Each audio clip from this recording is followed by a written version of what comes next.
up, everyone? So today we're going to talk about how to create a language for improvising. I'd like to talk about how to develop, or I'd like to talk about how to develop motifs that flow over chord progressions. Now, this can be really over anything. I like to use jazz as a medium because it has a lot of chord changes, but it could be rock music, it could be anything.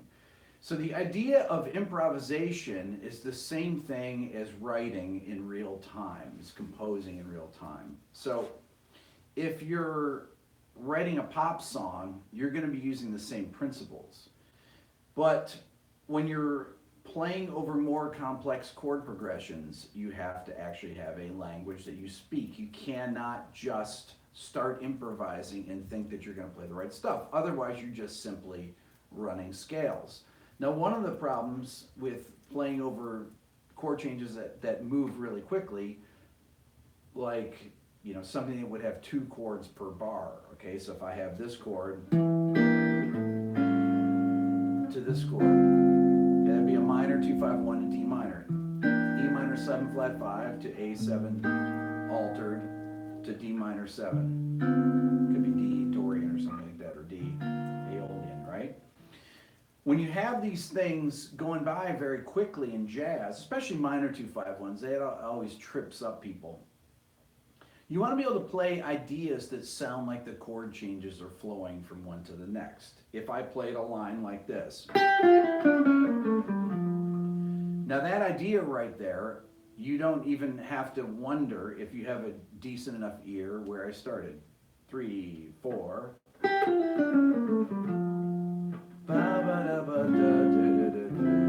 Right? So I started on the 3rd of the E minor 7 flat 5. And I played 3rd, 2nd, flat seconds, and played Locrian. And on the A7 chord, I land right on that 3rd. Now, this is part of the bebop language. So you go from the 3rd to the flat 9. And I'm going 3rd, flat 9, root, flat 7 to the 3rd of the D minor chord, okay? That was something that Charlie Parker did. That's part of the bebop language. But that's in many different types of music. You find that in Bach, that exact move. Now, if I simply take something like that idea right there, so what can I do to that one idea? Let's say I only have one idea to play over that, but that progression keeps happening. I could play, so I used octave displacement, and I went from the C sharp, instead of going down to the B flat here, I went C sharp to the B flat here. I've talked about using octave displacement too. That's the exact same line using octave displacement, right? But it's a variation on the line. So what if I did something like this? If I left out the first beat, 3, 4. Okay, so now I used a rhythmic variation on this same idea. So it's as if I started a sentence like, let's say I said something like, let's go down to the park and hang out. If that might be this. This could be, let's go hang out. Okay, it doesn't have as much detail. Okay, it's an abbreviated version of the other line, right? And I used a little bit of rhythmic displacement, so that's kind of a static because it's flowing eighth notes. But this 3, 4, and I kind of used a ghosting in there. Okay, or I could go. Okay, that way I left out that flat 2. I could also change a note, just one note, to make it different, and I could go like this. I could use that natural 9, Locrian natural 2. Doesn't quite flow as well. One of the reasons it doesn't flow as well is because that flat 2 is leading me back. This is that whole idea of the melodic minor scale when it's moving up, using those notes that lead you into, that are leading you towards the tonic, or the notes that are pulling you away. So that's actually a great explanation of why Locrian works well in that situation, right? But this, I could do this.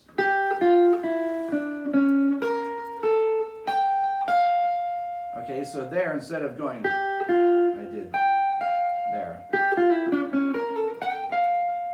Okay, I could actually go here.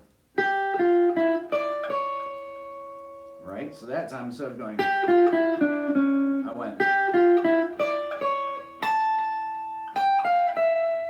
I did a little variation on it, but I'm using the same principle of going. I'm going. And then this B flat would be up here. So this would be, whoops. Then you're playing vertically. I'm using the same notes, but this octave displacement is creating new melodies, okay? This is really, I did a video on John Williams on how he skips octaves. Like the Indiana Jones theme is a great example of where he will skip octaves in the melody. I mean, he does this actually in a lot of his themes, where he, he'll do a descending, what would be a descending melody, and because you're jumping octaves, it creates a completely different set of ideas.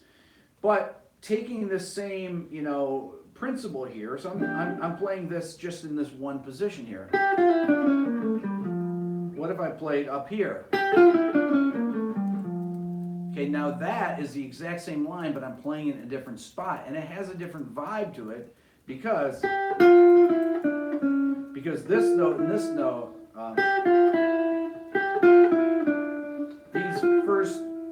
these second two notes are played on a different string, and it's a fatter string and has a different sound. Or if I went up to here and I played, okay, or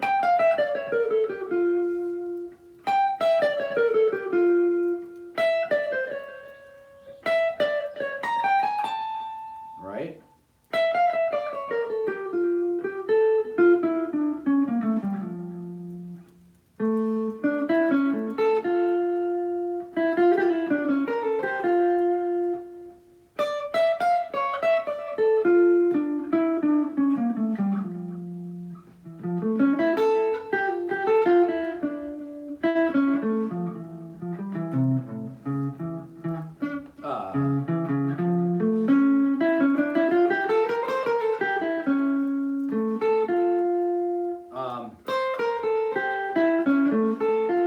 That's another variation. I'm using an A triad in there, but I play, and I'm using an A major chord there, and I'm using a D minor chord here. I could play G minor, right? I did, please. There's my G minor chord there.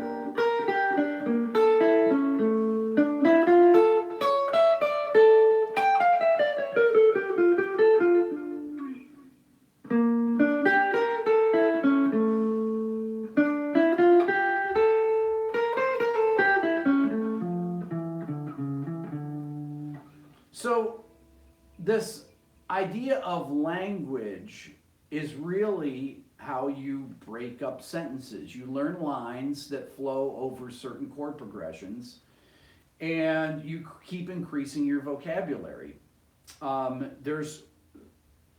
If you do it this way, by taking lines, Charlie Parker lines, John Coltrane lines, Miles Davis lines, you'll end up playing much more melodically, and you're not stuck in these scale positions, because that's really what you don't want to do. You don't want to just be running scales. You don't want to say, I got this chord.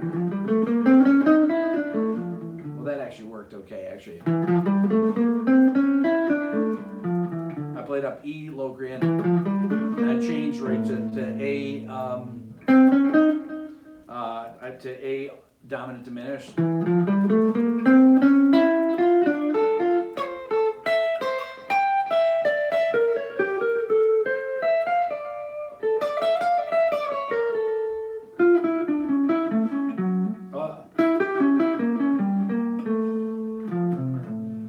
So, a difficult progression for a lot of people to improvise on is rhythm changes. Rhythm changes because it goes.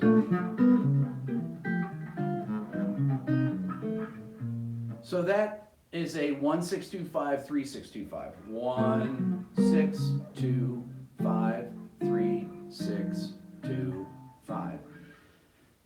But there's other ways that you can play on that instead of just playing,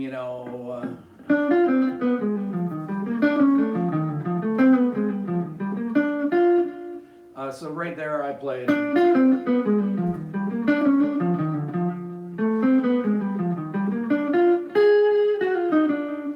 You could actually play, you can simplify the progression and play, let's say you played B flat major, E flat major, B flat major, F major, and you'd still get the same vibe of the progression.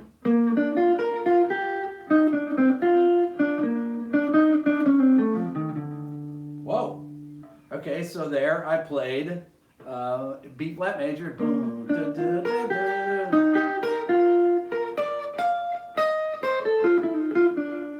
Okay, so I'm doing B flat. I'm playing it different every time, but E flat major.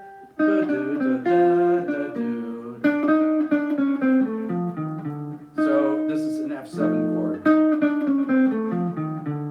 down to that B flat major. So B flat major.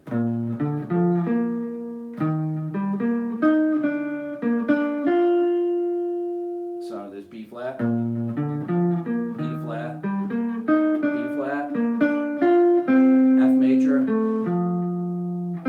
B flat, E flat.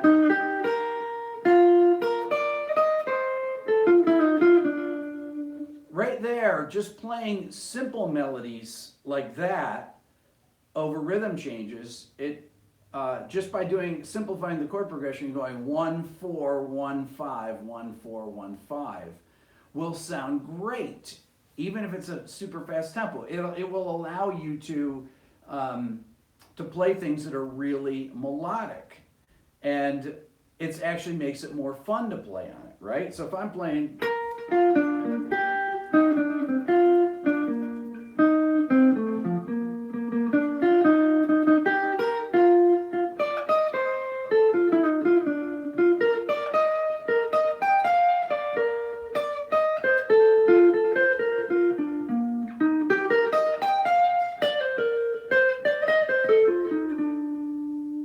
You can really hear, it sounds like a 1-6-2-5 progression there. You can hear the movement, but when I'm just playing over these really simple triads and connecting them, I'm able to play more melodically and play motifs like that take this chord progression.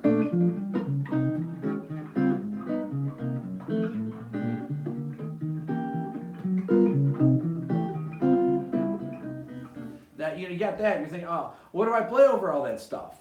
Well, you just play really simple ideas there, but you have to play simple ideas. What you don't want to be doing is just going.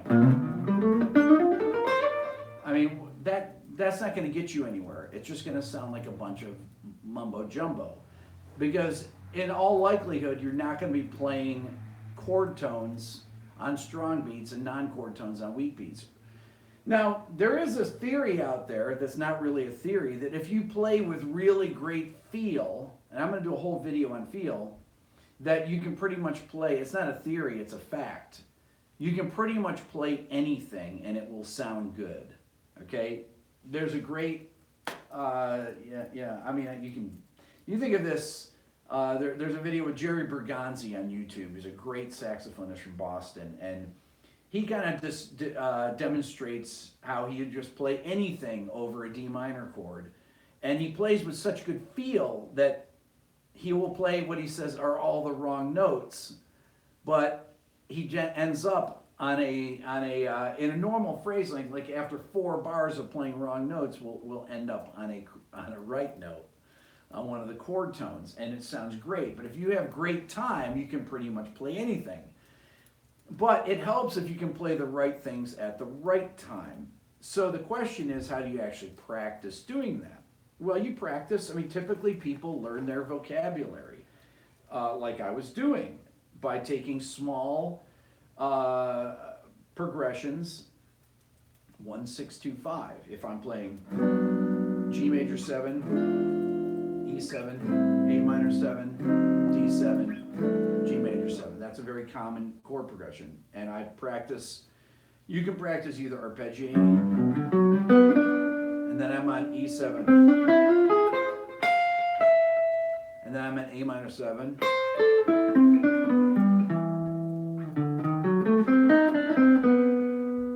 So I played a bunch of different things. I don't remember what I played. I played up in G major 7 arpeggio, 3, 4. Then I ended up there on the E7 chord. And then on the A minor 7 chord there,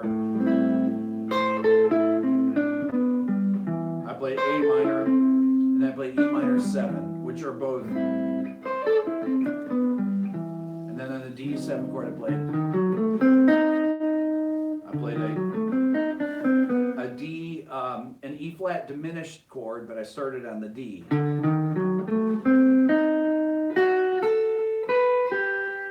But I played, and I ended on a third of the G major.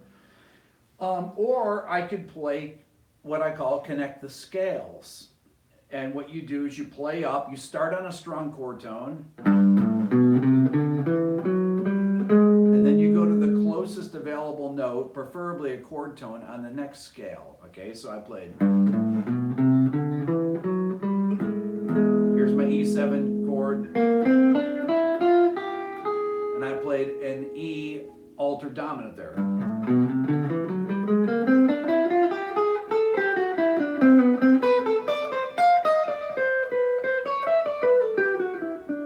So I played G major, switch to E altered, A Dorian, then D dominant diminished. What I played? I played. I'm playing this D dominant diminished scale, which would be this. Right there's the scale. But I'm playing it, it's a half whole diminished scale, starting D.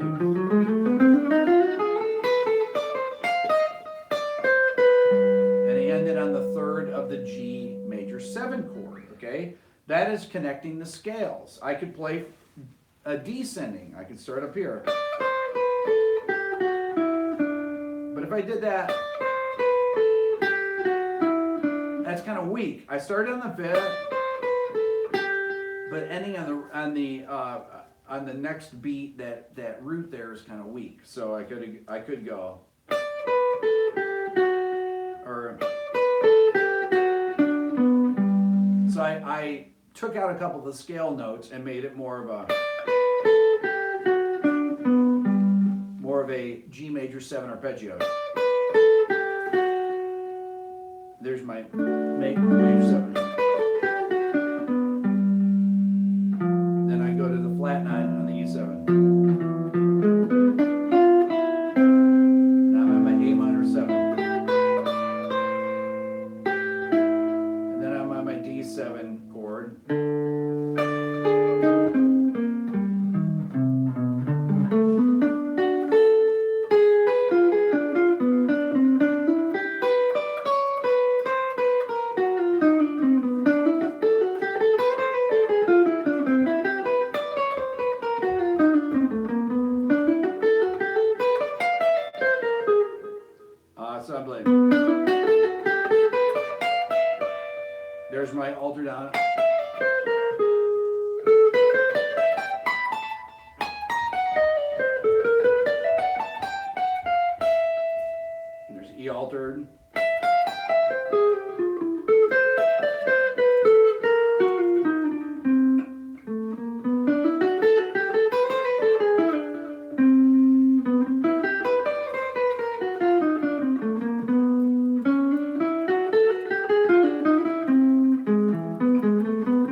So, um, really learning your arpeggios and scales all over the neck and being able to connect them in the right spots is the first step. If you can do that, then you can start breaking them up into different ideas. You can start substituting different chords in there. I mean, I was doing some different substitutions. I played G major 7. Then I could play on the E7 chord, I could play B flat major or A flat major. So I played, I'm playing this sound there.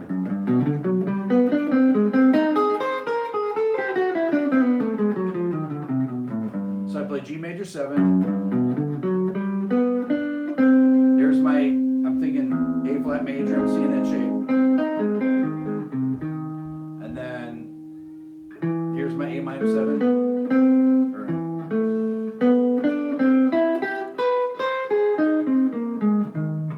And on the D altered chord, I played an A flat add 9 chord there. So now I know these things because I've played through these things a million times, and I know all these different substitutions to play, and it's just a matter of connecting the ideas. But when things are going by faster, so I was going 1 bar per chord, 1 2 3 4, 1 2 3 4, 1 2 3 4, 1 2 3 4. Now that's easier to do that, and that's how you want to start, with 1 chord per bar. But when you start getting into 2 chords in 1 bar, and you get these,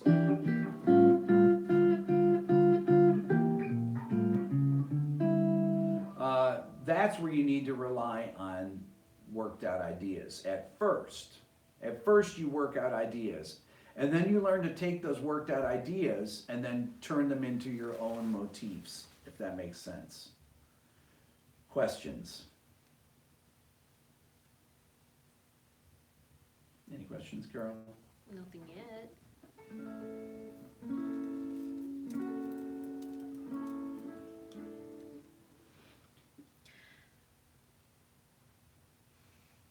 You know, jazz is really the, if you can play jazz, or if you can play over changes, you can write melodies. You can write any kind of melodies. You can be an EDM artist and write top lines. You can, you know, write hip hop tunes. You can write anything that has a melody. If you can actually really improvise over a jazz tune, you can be a great melody writer. I mean, it's all the same principles that you use.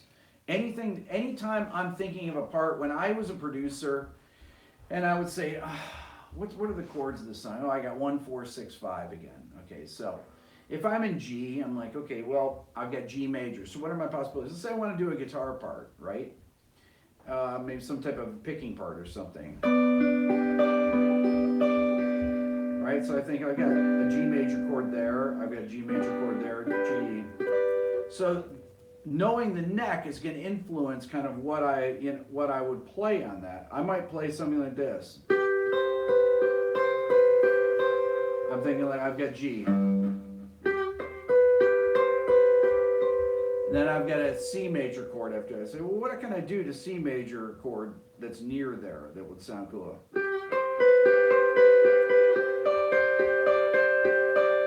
That would be C. I'm doing like a C sus2. Then if I do E minor, I could do something like this.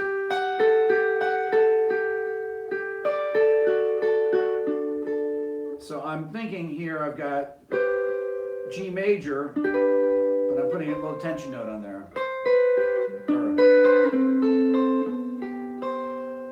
Right? So I've got,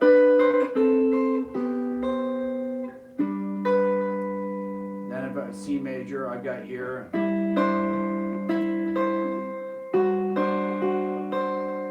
Could go back to G major. I could go E minor. And I think, okay, where's another good? Then I got D major.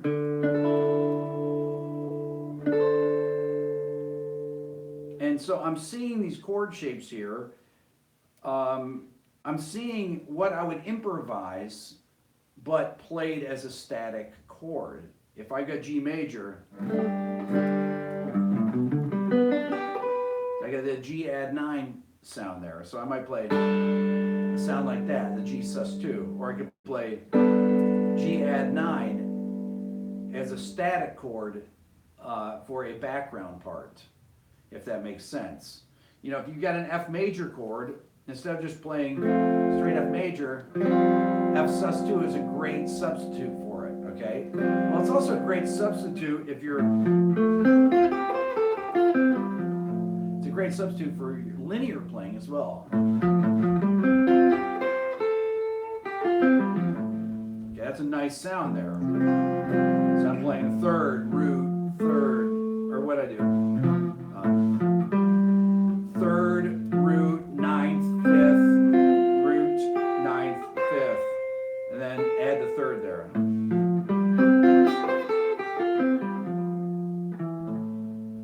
Okay, so I've got that sound right there, or it could be with an A in the bass. That would be an inversion of it. We got some questions. Okay. A lot of them actually. Okay, great. Let's see. There was one about visualizing the fretboard. Is that? Yeah, visualizing the fretboard.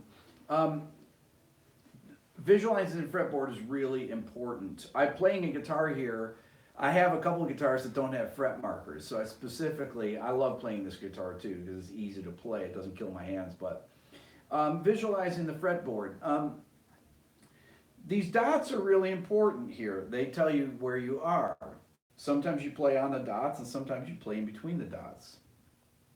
Keys that, you know, many times that don't have a lot of accidentals are played, you know, not necessarily, but will be played where there are dots, and then keys that have a lot of flats or sharps are kind of played in between the dots, right? E major is here in between the dots. So I'm visualizing this. I'm visualizing all these chord shapes. That's an E major chord shape. That's an E major chord shape, right? So I see this. I see this here, and I go up to here, and I see this chord there. I see that chord there. I see that chord there. I see that chord there. That chord there. That chord there. I see that E major chord everywhere on the neck. So if I want to play inversions like that, I can play that there. You know, I can play that there. I can play this there. I can play it there. Right? So if I'm playing single notes,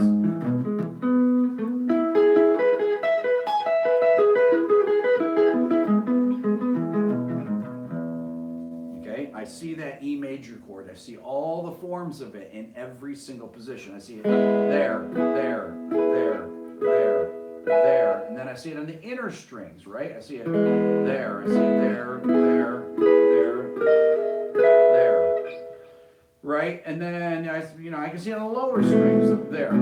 There's my first inversion E major chord. I see my E major chord there, right? And I see it up here.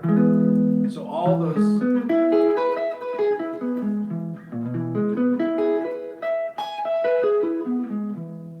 And it's just a matter of being able to grab these things anytime. Now, if I want to play an E major scale, same thing. I say, okay, well, where are my positions of my E major scale? Well, the first available note is E. What's the second available note? F sharp, if I'm starting on the low strings. And I say, okay, well, what's the first available mode here? F sharp Dorian. But I play all the available notes in that position, so I can cover this area of the guitar with E flat major. And then I move up to the next area where I can cover all the notes.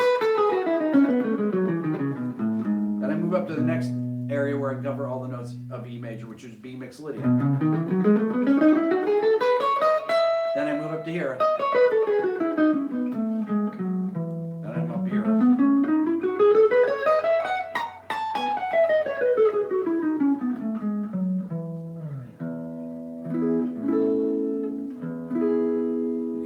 So I'm seeing that neck. I know all the modes. I know all the arpeggios. I know the 7th chords. If I want to see E minor 7 flat 5, I can think G minor. I can think this because I see G minor. I can think that's a G minor arpeggio. That gives me the sound because it's right in the chord there. Or I can think the arpeggio, right?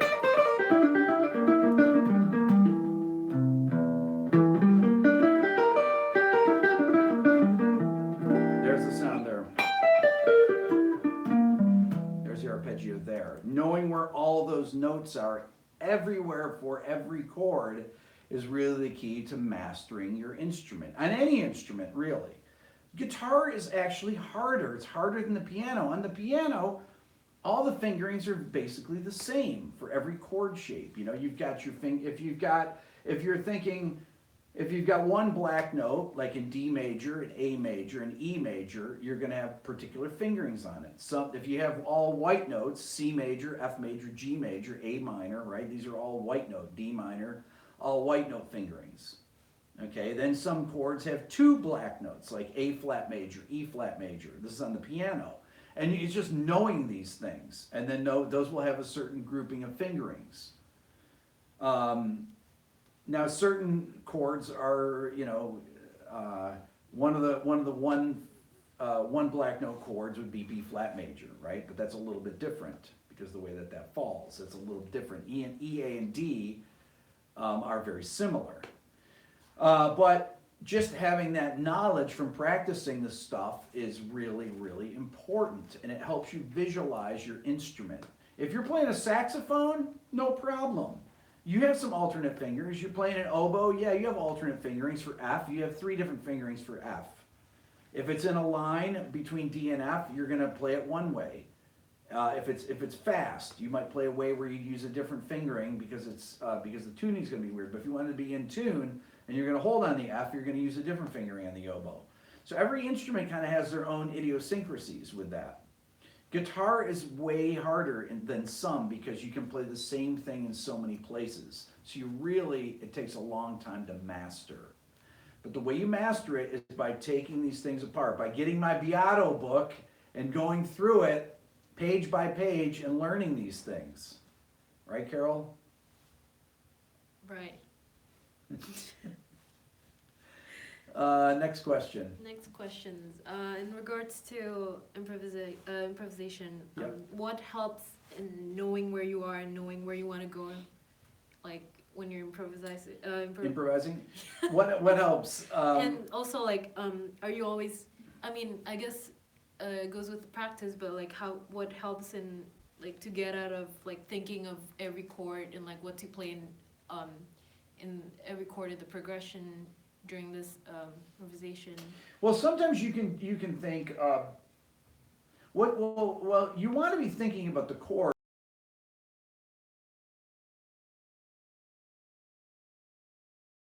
and your ideas are not leading anywhere. So you really have to kind of pre-hear where you're going and have a direction to your line. You can also do things like simplify your progression. I'm always talking about making it more difficult, but you can simplify. If I have this progression, or if I have,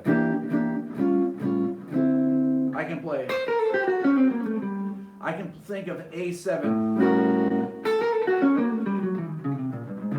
I can think of A7 for the whole bar. I think A7, I just did A7, A13 flat 9. I skipped this chord. I didn't even think of the E minor 7 flat 5 chord because that A7 chord, that dominant chord, is really what's leading you to D minor. So I played something like, there's my sound. That's my 13 flat 9.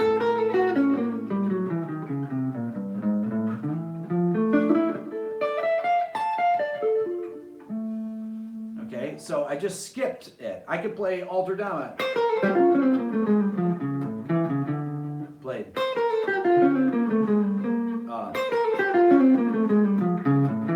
That's what I played. So instead of this, I played. I didn't play that. I played something like that. I can't remember. But I skipped the the 2 chord. I just play the 5 chord for the whole bar. So that actually makes it easier by taking the dominant chord and just playing the, skip the 2 chord, just play the dominant chord. It's kind of like, you know, players like Pat Martino will play, will just think the minor 7 chord. He'll just think the 2 chord over the entire 2-5-1 progression. Or sometimes he'll think of an altered 2 chord. If he has this A7 altered, he might think of B minor 7.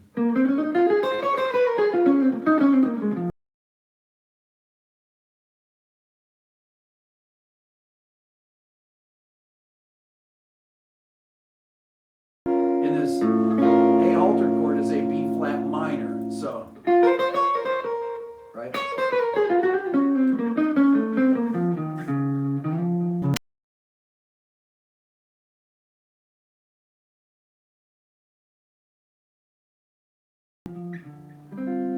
Okay, so I'm just thinking like a bebop player. So I'm thinking like,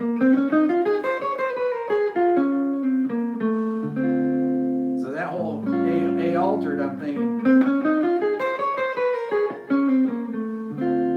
B minor, just B minor, B flat minor 7 on that, B flat Dorian. I'm playing B flat Dorian. Pat Martino would play that stuff all the time. It's all right if it's got a couple weird notes in it, right?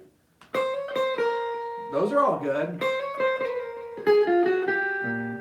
That's a 7, but it has a major 7th in it. It's like, it works. It's tense. And it sounds cool, right?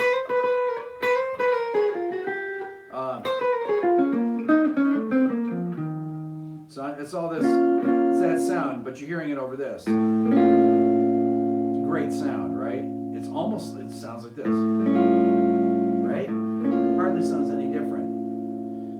So once again, that's simplifying the progression. So instead of thinking E minor 7 flat 5 to A7 altered to D minor 7, I'm thinking B flat minor 7 to D minor 7, and that's it, right? Or A altered to D minor 7. So that's simplifying it. It makes you able to just go in and cross out the 2 chords in there. Just play over the dominant chords. That's another way around it until you really get a handle and can make those changes between the 2 chord and the 5 chord. Okay, that's what I did on rhythm changes. I simplified it. I'm like, man, this is, all those chords. How do I think over all those chords? Well, don't simplify the progression. Play 1 4 1 5 1 4 1 5. Just practice it. Make a game out of it. Okay, so I did E flat major, then E flat major, and then B flat major, F7, which is going to resolve to the 3rd of the B flat, right? A game. I could just play on that for 2 hours straight, just those things. So when I get a rhythm changes on the gig, I'm just thinking that. Yes, Carol? Any questions anymore? Okay. Okay, cool. Beato book. It's all in there. Everything is in there. Check it out. And subscribe to my second channel, by the way, Rick Beato Live. I go on live a lot of nights at 10 p.m. Eastern Time. And we do a lot of really cool stuff. Got about 10,000 subscribers over there now. And it's a really good hang. It's a lot longer. There's a lot of interaction between me and everybody. I know a lot of the people on there. And it's a great community. So you should check it out when you get a chance. And I've got another What Makes the Sun Great coming probably tomorrow. So we'll see you then. Thanks.